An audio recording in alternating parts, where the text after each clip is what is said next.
Okay, tonight, Donald Trump is in a full freaking spiral, even by his standards, because the United States is conducting a new round of airstrikes in Iran as Donald Trump plunges the country deeper into a war he has no idea how to get out of. A key vote planned for tomorrow on Trump's nominee for Attorney General has been officially postponed because Republican senators haven't been properly assured that his slush fund is dead for good. And Trump is now openly feuding with the Senate Majority Leader, who just clapped back at Trump for using a, quote, different form of math. I love that kind of trolling. It's amazing. On the votes, of course, required to pass his voter suppression bill that he is completely obsessed with. Now, Donald Trump is once again losing control of key Republicans in Congress. Clearly, he is once again losing control of his war of choice with Iran. And it's all happening at the same time that he is losing control of his base. I mean, do you remember 10 years ago when Trump started to win the first Republican primaries? There was one group of voters he decided to acknowledge in the most insulting way possible. We won with poorly educated. I love the poorly educated. He loves the poorly educated. The man has such a way with words. Now, what I think Trump was trying to brag about there was his performance with voters who did not have a college degree. And despite the pejorative way he chose to describe them, those voters would end up being key to his electoral victories going forward for quite some time, especially non-college educated white voters. I mean, Trump really overperformed with them. In 2016, he won 66% of non-college educated white voters. In 2020, he won 67% of them. And in 2024, he won 66% of them. Non-college educated white voters have always been a key part of Trump's voting constituency. That's probably why everybody's so obsessed about talking about this voting bloc all the time, which is why the latest polling on Trump's approval rating should be freaking people out over at the White House. Because according to a new CNN poll just released today, Trump is underwater with white voters without a college degree. And for the first time ever, that deficit is outside the margin of error. That is a huge freaking deal. Democrats haven't won a majority of white voters without a college degree since Jimmy Carter in 1976. And now Trump is losing that key demographic by 8 points. It is part of the reason Trump's overall disapproval rating in that poll is at 66%, the worst disapproval rating he's ever received in that poll across both of his terms. And there's one particular question in this poll that I think goes a very long way toward explaining why Trump is so unpopular right now. Does Donald Trump have the right priorities for this country? And as you can see on your screen there, only 27% of Americans think Trump's priorities are right. Well, a full 73% of Americans think Trump does not have the right priorities, that he hasn't paid attention to the country's most important problems. He's a whopping 46 points underwater on this issue. And it doesn't exactly take a seasoned political mind or strategist to figure out why. I mean, just consider what the man has prioritized since becoming president.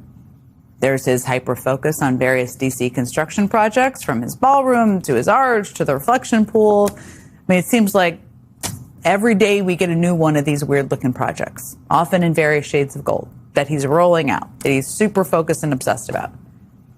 And just today, Trump unveiled another one, the renovation of Washington Dulles International Airport, which he has apparently been focusing on for months.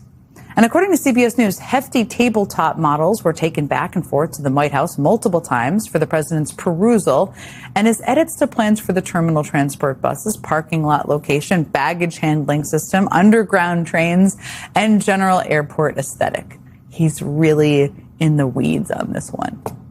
In other words, Trump has spent the last several months taking time out of his day as president to micromanage an airport renovation. And it's hardly the only ridiculous Trump priority we've learned about in the past week. Today, we learned that Trump is seeking another $10 million of taxpayer money to pay for his bungled Freedom 250 4th of July celebration. That news comes as he is preparing to host another Freedom 250 event next month, a Grand Prix track race around the National Mall, just what struggling Americans need. Another very special sporting event here in the nation's capital will forever the very special boy to celebrate him. And his policy priorities aren't really any better. I mean, apart from his unpopular war in Iran and his unpopular trade war, Trump's administration has been primarily focused on things like, putting disclaimers outside the Smithsonian's American History Museum, to warn people that this history they're about to see might be too woke. On Capitol Hill, Trump has focused the bulk of his energies in recent weeks on a pointless fight with his own party Senate Majority Leader over his demand that Congress pass a voter suppression bill that would do nothing but cause chaos ahead of the next election. And just today, Trump spent his morning ranting about his 6-year-old grievances with Dr. Anthony Fauci, while his party spent the day questioning Fauci as part of their never-ending crusade to blame him for the COVID-19 pandemic. There's lots to say about this, and I'm going to have more to say about that later in the hour. But speaking of Trump's old grudges, this week we also got new details about the extraordinary amount of energy Trump has put into his attempt to prosecute the former FBI Director James Comey over an Instagram post of some seashells on a beach that spelled out the numbers 8647. Every time I say it, it just seems as ridiculous as it is. In a series of court filings late yesterday, Comey's defense team cited government documents revealing that the Trump administration went to extraordinary lengths to try to prove that the photo of those seashells actually represented a threat of violence. Trump's DOJ was so desperate, they turned to a notorious former mob boss as a sort of character witness, I guess, to validate their theory of the case.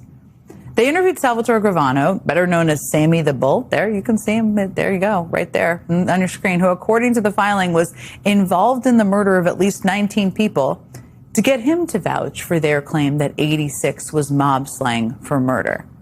Now, this filing also sheds new light on Trump's obsession with the Comey case, because in May of last year, as Trump was flying home on Air Force One after a trip to the Middle East, he was apparently demanding real-time updates of the Secret Service's interview with James Comey from earlier that same day. That's according to this new court filing. And just for context here, because I do really think this helps put this all into one big storyline here. The other things that he should have been focused on at that time include a lot of things. I mean, this flight on May 16th of last year coincided with some pretty bad economic news, for example. It was the day after Walmart warned it was going to have to raise prices as a result of Trump's disastrous tariffs. And it was the same day that Moody's downgraded the country's credit rating for the first time in more than 100 years. And yet, amidst all of that, Trump was focused on James Comey and some seashells. Is it really any wonder the American people think Trump is focused on the wrong issues?